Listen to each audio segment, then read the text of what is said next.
Pak Yanwar dan semua Bapak Ibu Saudara, izinkan saya share screen untuk melanjutkan pelajaran kita ya, sebentar.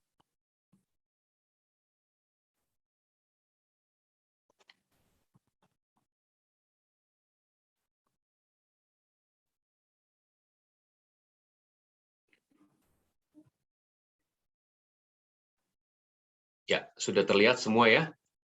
Baik, kalau semua bisa melihat, ini adalah seri ketiga ya dari The Power of Thinking Big. Ya, seri pertama sekitar bulan yang lampau, kita sudah belajar tentang berpikir kreatif, kemudian seri yang kedua tentang kuasa imajinasi, Bapak Ibu sudah pelajari tepat Jumat yang lalu.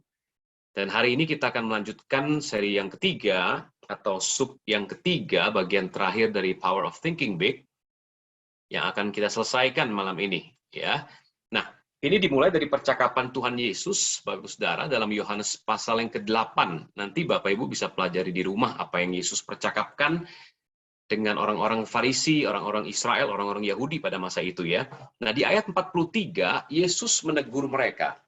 Yesus bilang gini, apakah sebabnya kamu tidak mengerti bahasaku? Yesus langsung kasih jawaban, sebab kamu tidak dapat menangkap firmanku. Ya, jadi ini yang saya sebut dengan bahasa iman. Ya, kalau Anda pelajari dalam percakapan tersebut, mereka menyatakan diri sebagai anak dari Abraham, tetapi Yesus tegur mereka, kalau kalian anak Abraham, tentu saja kalian akan melakukan perbuatan seperti Bapak Abraham. Tapi karena kalian tidak melakukan tepat seperti perbuatan Abraham, maka sebetulnya kalian bukan anak Abraham. Kemudian orang-orang Israel marah pada saat Tuhan Yesus berkata demikian. Mereka bilang, kami keturunan Abraham, kami anak-anak Allah, ya kan? Nah, kemudian dia bilang, kami bukan lahir dari jinah. Di sini mereka sedang menyinggung Yesus dengan kalimat sarkastik. Karena Yesus waktu itu dibully sejak dia kecil bahwa dia anak dari hasil perzinahan. Karena nggak ada orang percaya Maria itu bisa hamil tanpa pria. Iya kan? Nggak gampang untuk percaya loh. Zaman sekarang aja orang nggak percaya, ya kan? Zaman dulu apalagi pada saat itu masyarakat di sekitar melihat Maria hamil, bukan karena laki-laki, katanya karena Roh Kudus, tentu orang nggak percaya. Jadi mereka sedang sarkastik, sedang menyinggung Yesus. Kami bukan anak zina, ya kan? Nah kemudian Yesus ngomong, apa sebabnya kamu nggak ngerti bahasaku? Karena kamu nggak bisa nangkep firmanku. Bukan mereka nggak bisa dengar dengan telinga atau tangkap dengan telinga jasmani. Bapak Ibu, tapi yang Yesus maksud di sini adalah kamu nggak bisa nangkep dengar firmanku dari manusia rohani kalian. Nah, betapa pentingnya bicara soal mengerti bahasa iman, Bapak Ibu. Dengan kata lain, kita harus belajar menerima atau menangkap firman hidup atau yang saya sebut pewahyuan. Ini berbeda dengan orang belajar ke sekolah. Beda dengan Anda ambil STT ya, S1, S2, S3 dan sebagainya dalam sekolah teologi ya beda. Menangkap firmanku butuh yang namanya pewahyuan. Ya, nah Bapak Ibu Saudara sangat penting sebab setelah kalimat ini kalau Bapak Ibu baca di ayat 44 dan 45 dan seterusnya, Yesus bilang gini, bapakmu itu iblis. Nah, tadi mereka ngaku anak Abraham, bapaknya Abraham, ya kan? Tapi sekarang Yesus kasih penyingkapan sama mereka. Bapak kalian itu iblis sebab kalian pengen membunuh aku. Kalau Abraham tidak akan melakukan hal tersebut. Kalau kalian anak nggak akan melakukan hal tersebut. Karena kalian anak iblis, dengan kata lain bapak kalian itu iblis, itu sebabnya kalian pengen membunuh aku.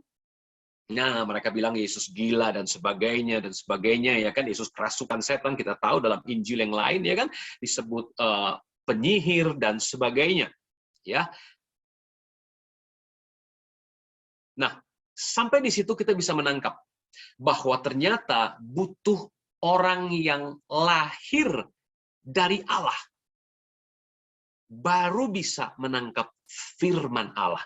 Ya, kalau Anda terus baca kalimat di ayat 44, 43, 44, 45, 46 ya, itu Yesus ngomong, Ya kan, kalau kamu bapakmu iblis, kamu nggak bisa tangkap firmanku, kamu melakukan pekerjaan iblis sebab iblis melakukan dosa, membunuh, berdusta sejak semula. Ya kan, kamu ingin melakukan pekerjaan bapakmu. Tapi kalau engkau anak Allah, berarti engkau keturunan Abraham, engkau pasti akan bisa menangkap firman Allah, menangkap perkataan aku, bisa mendengar suaraku. Maksudnya menerima pewahyuan, bukan sekedar teori. Nah, inilah yang menyebabkan saya memberi judul pentingnya bahasa iman di dalam berpikir besar. Sebab Anda nggak bisa berpikir besar terpisah dari pengertian iman. Dan iman yang benar, iman yang didasari oleh kelahiran baru. Anda perlu bertobat, percaya Yesus, lahir dari firman, baru bisa memiliki yang namanya menangkap firman dengan iman. Ya, nah itu sangat penting sekali. Ya, nah itu sebabnya ada 3 cara untuk kita mulai mempraktekkan yang namanya bahasa iman ini. Nah, Bapak Ibu, cara pertama adalah kita perlu belajar untuk melihat yang tidak terlihat.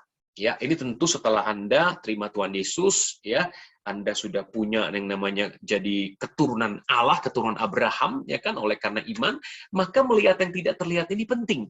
Kalau kita lihat dalam Lukas pasal 8 ayat 52-53, Bapak Ibu ya, semua orang menangis dan meratapi anak itu. Akan tetapi Yesus berkata, jangan menangis, ia tidak mati, tetapi tidur. Mereka mentertawakan dia karena mereka tahu bahwa anak itu telah mati. Oke, wait a minute. Lihat di sini ya. Ini bahasa iman, Bapak Ibu ya. Ingat, hanya orang yang menangkap firman. Ya, Anda perlu melihat yang nggak kelihatan. Jelas-jelas anaknya Yairus mati. Ya, jelas banget semua orang sudah hadir di situ. Ya, mereka sewa orang untuk berduka cita, untuk nangis di situ, ya kan? Tapi Yesus bilang gini, nggak usah nangis. Dia nggak mati, tetapi tidur. Tentu saja semua orang yang hadir mentertawakan Yesus. Karena jelas banget ini anak udah mati. Nah, Bapak Ibu Saudara, ketika Anda menghadapi persoalan, mungkin itu sakit penyakit, mungkin persoalan ekonomi, mungkin juga itu dosa, sakit hati, kepahitan, ikatan yang Anda rasanya lepasnya susah banget, ya kan? Sulit mengampuni Pak Yogi saya ini. Aduh, tapi saya ini udah sakit berpuluh-puluh tahun. Keturunan, Pak. Begini, begitu, dan sebagainya. Coba Anda pelajari firman sampai dapat rema, pewahyuan yang tadi saya katakan. Setelah itu, Anda mulai belajar, Anda mulai menangkap sesuatu. Ini dia yang perlu Anda tangkap pertama-tama, yang perlu Anda praktekin. Coba belajar lihat yang tidak terlihat. Nah, waktu Anda ngelihat yang nggak terlihat, mulai latih bahasa iman di situ. Anda mulai ngomong gini, oke, tubuh saya mungkin sakit, tapi saya tahu oleh bilur Yesus, saya sudah sembuh. Coba pelajari dalam kitab Yesaya 53 maupun surat Petrus. Di situ dikatakan oleh bilur Yesus, kita telah sembuh. Bukan akan sembuh. Nah, ini dimensi yang perlu kita pelajari. Kekristenan itu punya 3 dimensi, Bapak Ibu ya. Kita ini sudah diselamatkan, roh kita. Tapi jiwa kita sedang diselamatkan. Tubuh kita akan diselamatkan nanti pada saat kita pakai tubuh kemuliaan namanya. Ya, jadi ada 3 aspek: sudah, sedang, dan akan. Nah, orang yang menangkap firman, orang yang lahir baru, dia bisa menangkap firman, pewahyuan, dia akan fokus bukan pada yang sedang dan yang akan, tapi dia akan fokus kepada gini, yang sudah. Oleh bilur Yesus saya sudah sembuh. Walaupun sekarang sedang sakit. Dia bisa lihat sudah sembuh. Nangkep ya Bapak Ibu ya. Maka akannya akan mengalami yang sudah. Nangkep ya. Karena sudah sembuh oleh bilur Yesus, sekarang pikiran dia berfokus pada yang nggak kelihatan. Di alam roh sudah sembuh 2000 tahun yang lalu oleh bilur Yesus. Dia mulai lihat yang tidak kelihatan dan dia mulai ngomong, saya sehat. Saya sehat, saya sembuh. Itu yang terjadi dengan istri saya yang pernah saya ceritakannya, bagaimana dia autoimun selama 2 atau 3 tahun, kemudian dia stop obat sama sekali, perkataan iman diucapkan. Saya sehat, saya sembuh, saya sehat, saya sembuh. Ya, walaupun nggak langsung jadi. Sempat ke dokter lagi, dokter marah sama saya, mentang-mentang pendeta, jadi nggak perlu obat ya. Malu, saudara saya. Sakitnya tuh di sini, dimarahin dokter, lu pendeta dimarahin dokter, bayangin. Tapi saya sepakat sama istri, kita pakai bahasa iman. Sembuh. Sampai hari ini udah tahun ke-8 atau ke-9. Tanpa obat. Autoimun loh, saudara. Tanpa obat. sembuh. Dan banyak lagi kejadian lain saya nggak mungkin ceritakan. Karena belajar melihat yang tidak terlihat.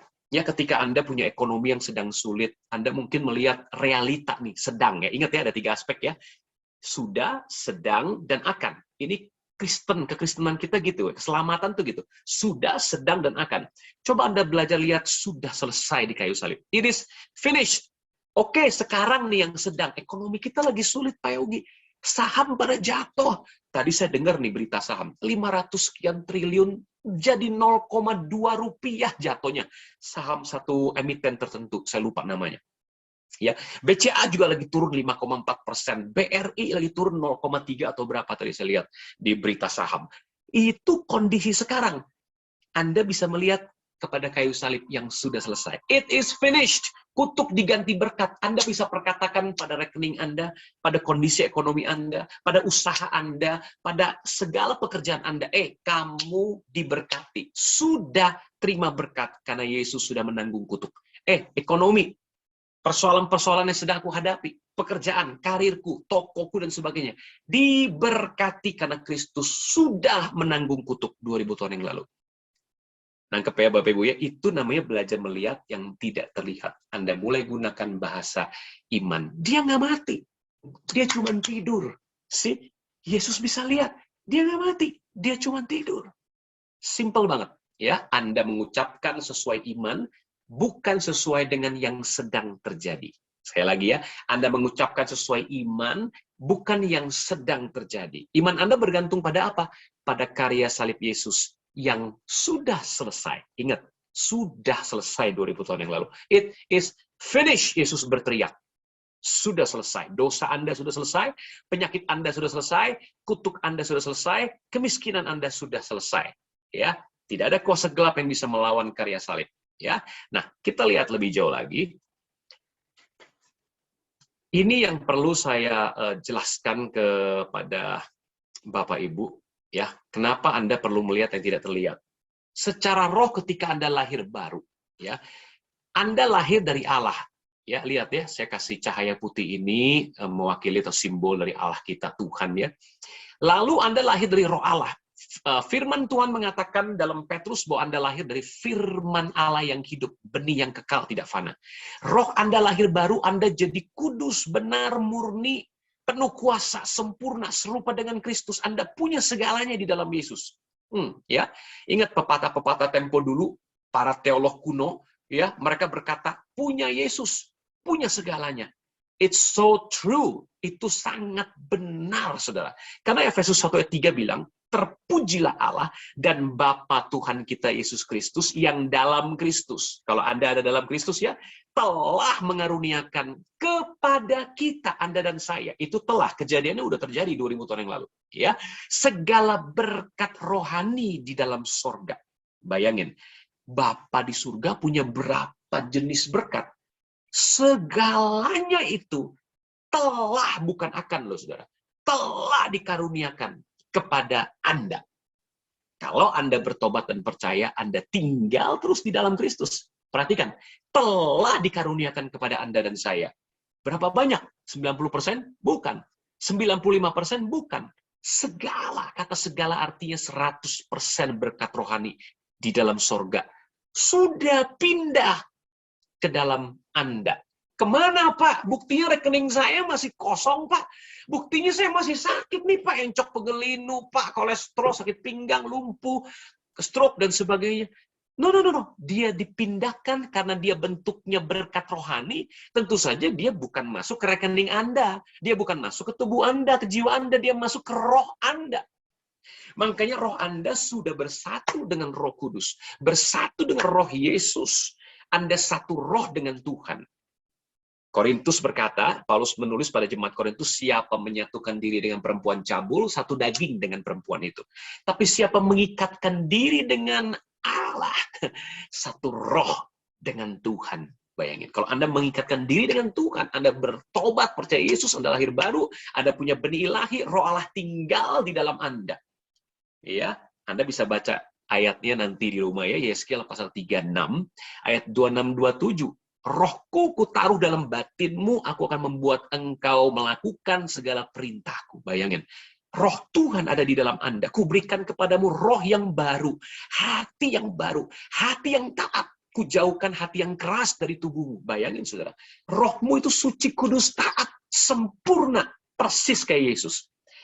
Tapi ingat, dari keseluruhan diri Anda itu baru 1/3 dari dirimu. Karena dirimu punya jiwa, punya tubuh, sesuai dengan 1 Tesalonika 5 ayat 23. Semoga roh, jiwa, tubuhmu suci, kudus, tak bercacat sampai kedatangan Kristus. Persoalan di sini terjadi. Secara roh kita sudah kaya, punya segalanya serupa Yesus suci kudus. Secara roh Anda punya segala berkat rohani dalam sorga. Apa yang Bapa punya, Anda punya. Anda punya mujizat, Anda punya kesembuhan, Anda punya buah roh, karunia roh. Semua yang Anda butuhkan sudah ada di dalam roh Anda, di download di dalam roh Anda. Tapi ada tembok di sini, perhatikan ya.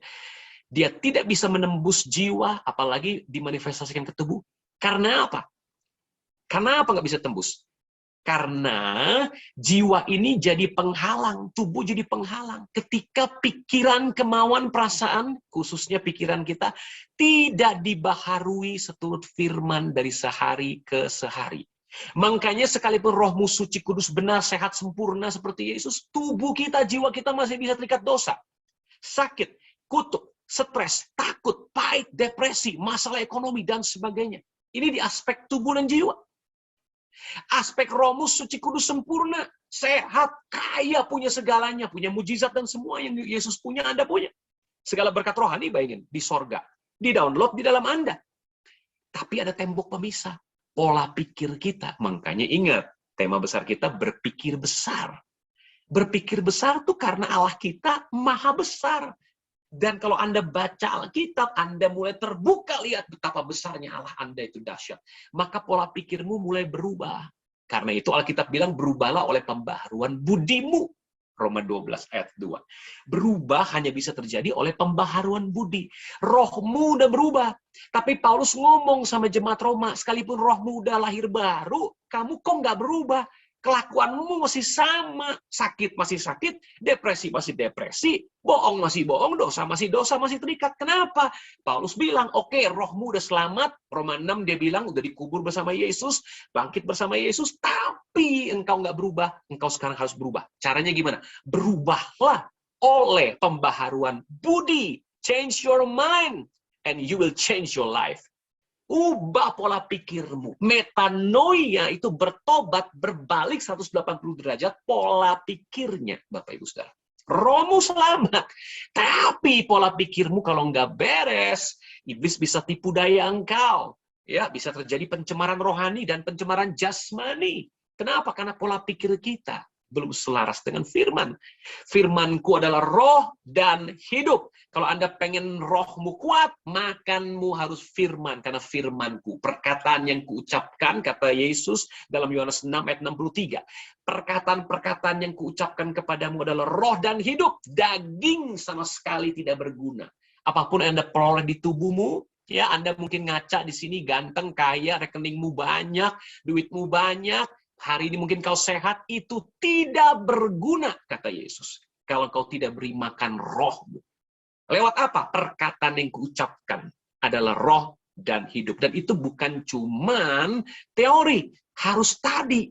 Engkau tidak dapat menangkap firmanku. Kalau kau dapat menangkap firmanku, kau ngerti bahasa iman, kata Yesus. Pewahyuan. Karena itu kata perkataanku yang kuucapkan kepadamu itu bicara soal rema. Firman yang hidup keluar dari mulut Allah. Rema, tangkap rema. Bukan sekedar sekolah teologi, lihat logos, tapi nangkep rema. Nah, ini perlu hati yang dibaharui terus. Ya. Nah, itu sebabnya, kalau pikiran ini sudah dibaharui seturut firman, maka dari roh ini bisa tembus, break the wall. Ya, maka jiwa bukan lagi jadi penghalang, tapi penyalur dari manusia roh Anda yang dahsyat itu. Tembus kepada jiwa, tubuh bukan lagi jadi penghalang, Anda mulai mengalami kelepasan. Anda mulai mengalami kesembuhan. Ya, dan ini butuh waktu dari roh menuju jiwa dan tubuh, butuh proses. Proses apa? Perubahan akal budi. Perubahan pola pikir. Makin seturut firman, makin tidak peduli dengan 5 panca indera Anda. Halo, 5 panca indera Anda paling suka menipu Anda. Rasanya, Pak, Tapi saya rasanya masih sakit. Tapi Pak, kata dokter, itu 5 panca indera kan yang bisa kita lihat, dengar, rasa. Tuhan kasih Anda 5 panca indera bukan untuk dikuasai penyakit, tapi untuk menjadi alat penyalur dari kuasa manusia, roh manusia batin yang powerful di dalam Yesus Kristus.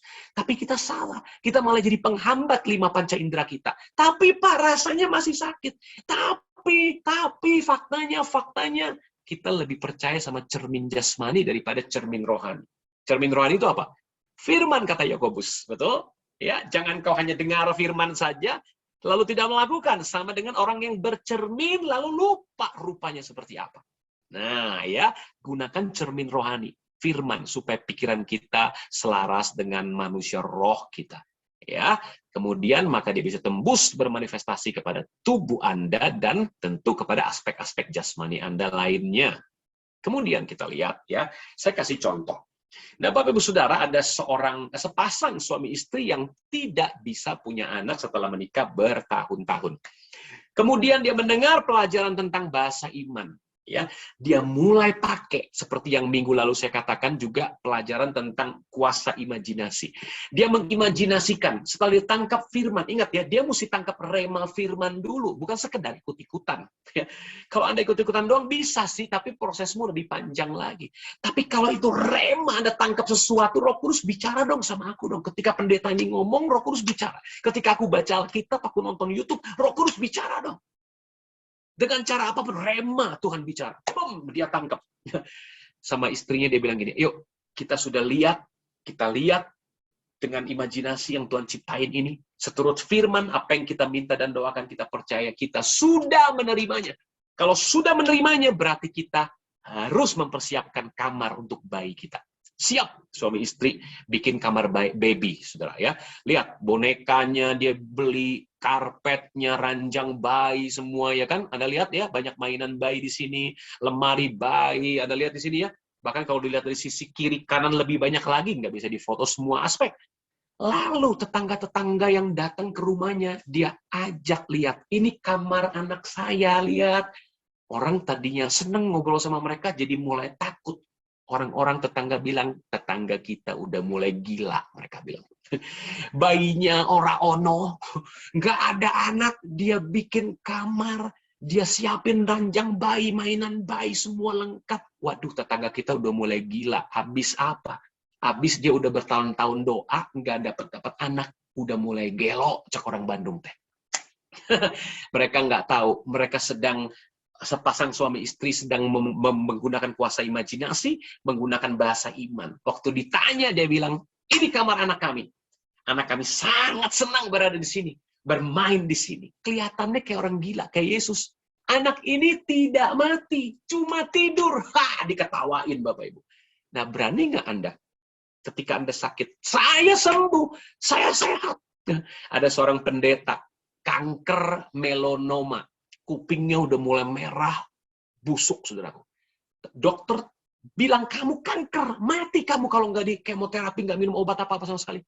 Dia bilang, Pak Dokter, saya sehat. Saya nggak bisa sakit. Tahu, Pak Dokter, kenapa? Nggak tahu. Yesus sudah memikul penyakit saya. 2 tahun dia selalu ngomong gitu. Anda tahu, itu kanker rontok dengan sendirinya, saudara. Dokter bingung. Satu kali dia dites, ini pendeta udah tua, udah 72 tahun. Tes jantung.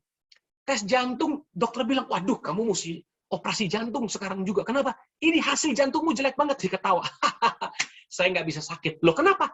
Yesus sudah pikul penyakit saya 2000 tahun yang lalu. Anda tahu?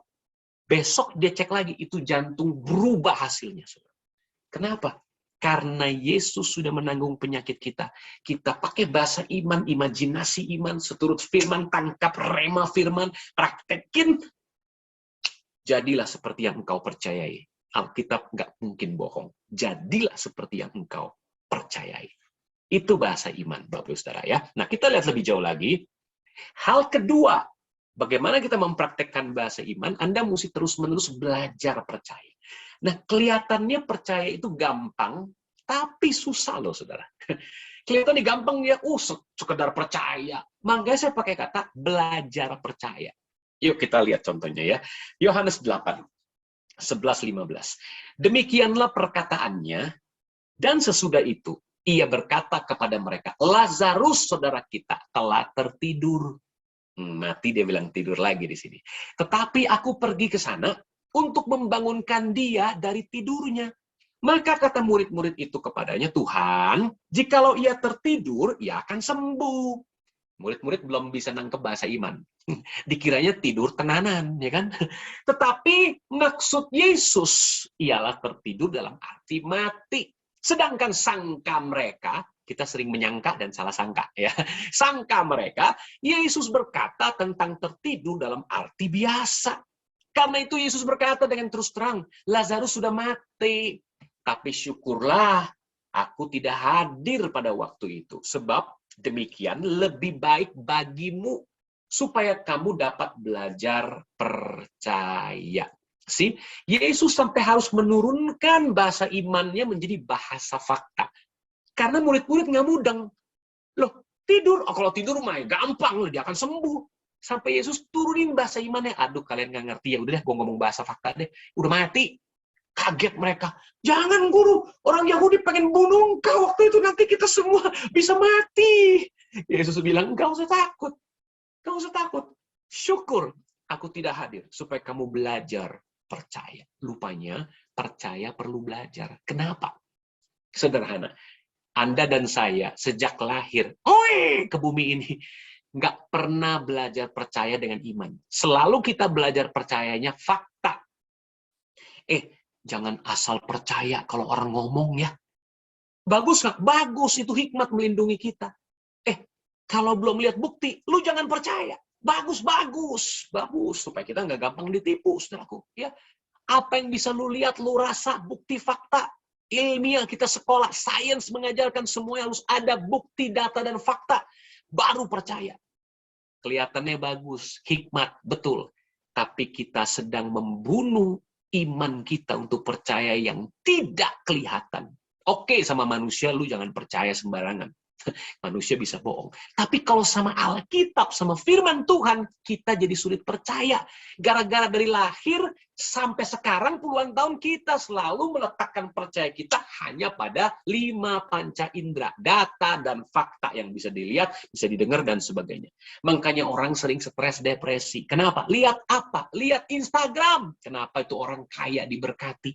Hari ini Hong Kong, besok Shanghai, besok Roma, besok lagi di Spanyol. Saya mah tiap hari di dapur, Pak Yogi. Karena apa? Kita banding-bandingkan diri dengan orang lain berdasarkan fakta nyata di dalam internet. Padahal kita nggak tahu, banyak orang juga bohong flexing. Kita mulai stres, depresi. Nah, ingat, belajar percaya. Perlu belajar, Bapak Ibu Saudara. Nggak gampang. Ya, kita tahu akhir dari kisah ini bagaimana Lazarus bangkit dengan sederhana banget. Doa yang paling pendek yang Yesus lakukan. Lazarus, come out. Keluarlah. Bayangin. Cuman 3 kata. Lazarus, come out. Kalau bahasa Indonesia, Lazarus, keluarlah. Selesai. 2-3 kata. Mujizat terjadi. Percayanya Yesus sampai di situ. Dan kita disuruh untuk belajar percaya. Iman anak Allah ada di dalam kita kalau kita bersatu dengan Kristus. Tapi kita perlu melatih hari lepas hari. Coba Bapak Ibu praktekin dalam aspek apa? Kesehatan Anda, keuangan Anda, kemenangan Anda atas karakter yang buruk, dan sebagainya. Ya, pasti terjadi karena Alkitab sudah membuktikannya dan menyuruh kita untuk belajar percaya. Nah, seperti apa kira-kira gambaran orang belajar? 1 Korintus 9 ayat 27 bilang gini, tetapi aku melatih tubuhku dan menguasainya seluruhnya, supaya sesudah aku memberitakan Injil kepada orang lain, jangan aku sendiri ditolak. Bapak Ibu Saudara, aku melatih tubuhku. Rupanya, Paulus yang kita lihat hebat, dia menulis 55% sampai 60% surat perjanjian baru. Dia yang sapu tangannya aja bisa dipakai orang untuk mengusir setan. Kain bekas dia pakai itu menyembuhkan orang sakit. Bayangin saudara, dia itu nggak sembarangan nyampe di situ. Ternyata dia juga melatih dirinya sampai menguasainya seluruhnya.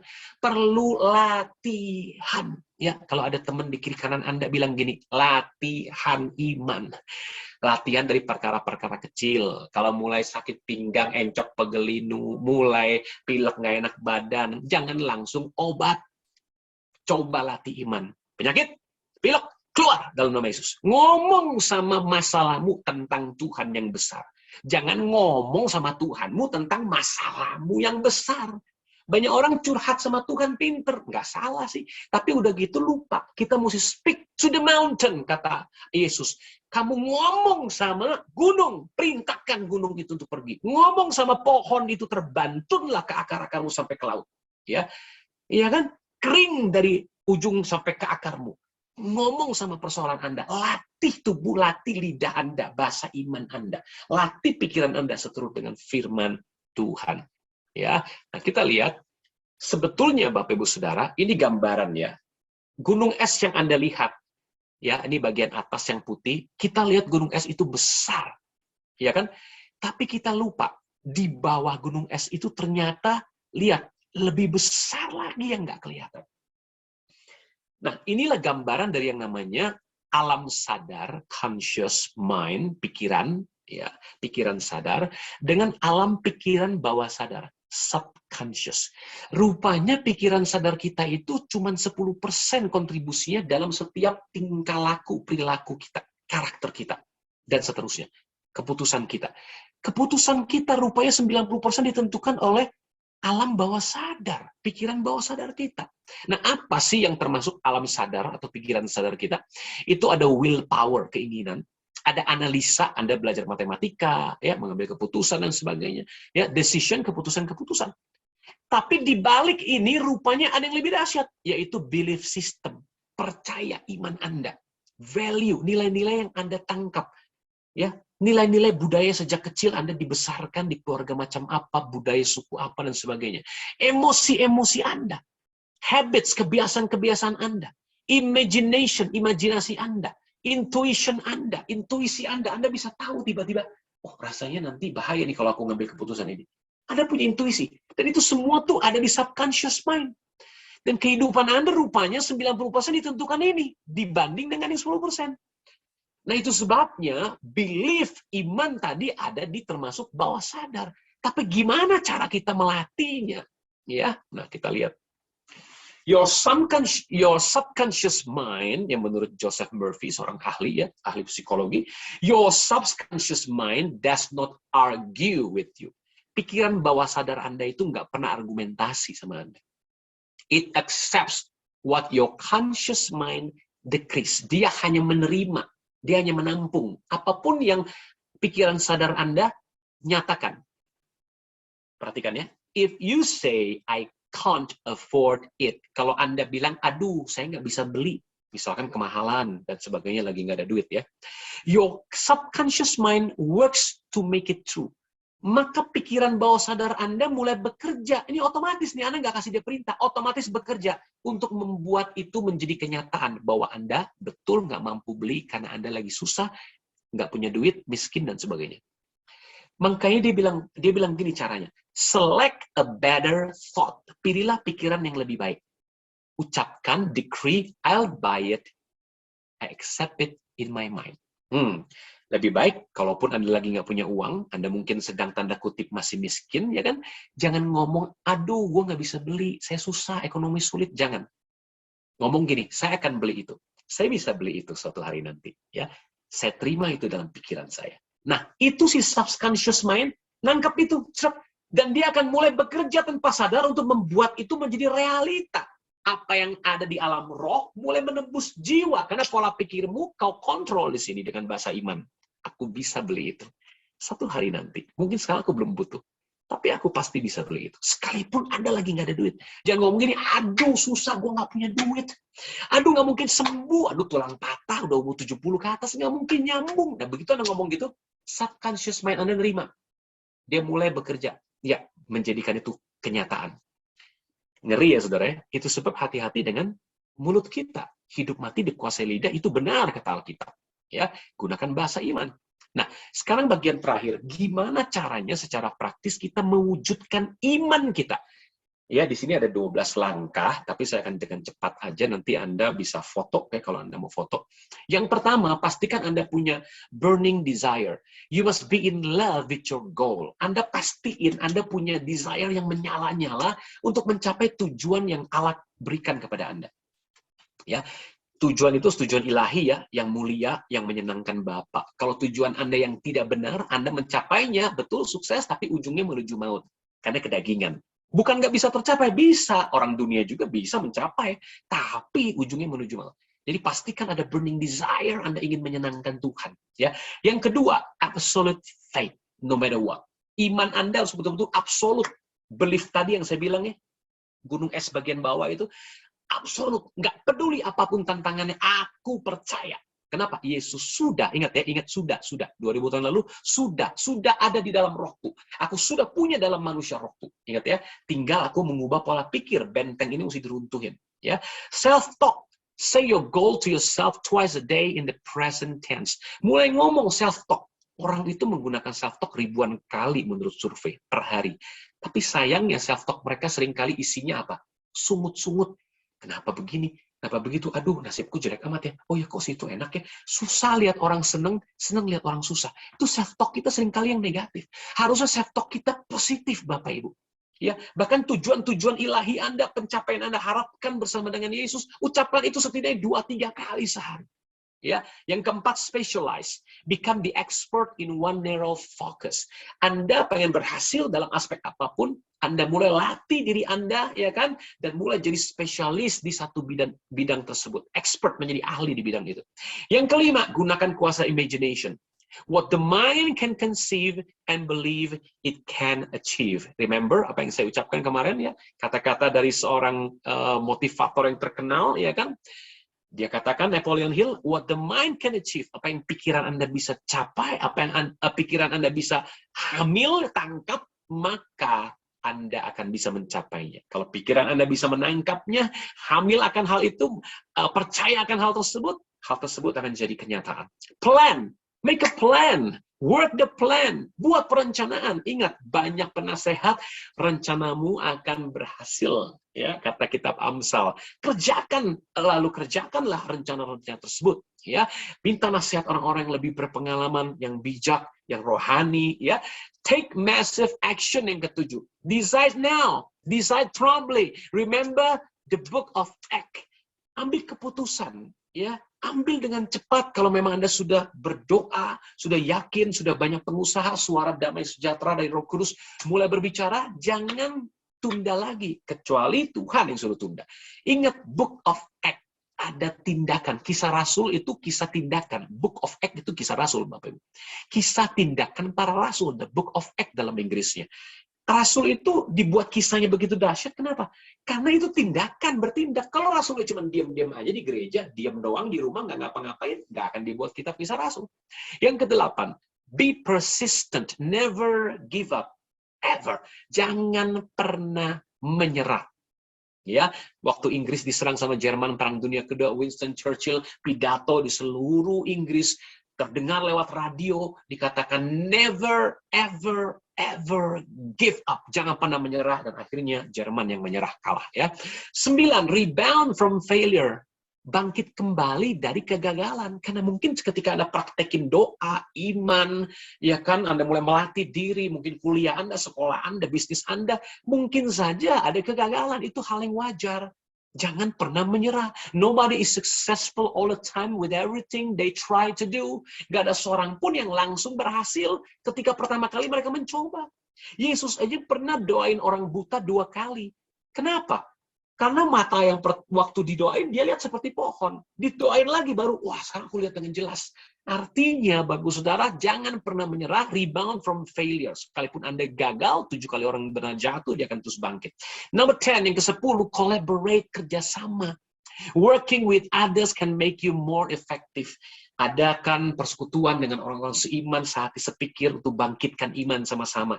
Jangan berkelompok dengan orang yang merusak kebiasaan yang baik.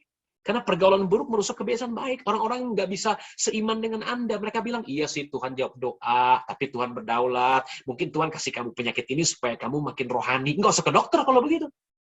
Halo, tidak ada seperti itu. Semua penyakit dipikul Yesus. Bedakan perjanjian lama dengan perjanjian baru. Ya, perjanjian baru semua penyakit ditimpakan kepada Yesus. Selama Anda bertobat percaya Yesus, tidak ada yang tidak bisa disembuhkan. Ya. Terus yang berikutnya, take risk, ambil resiko.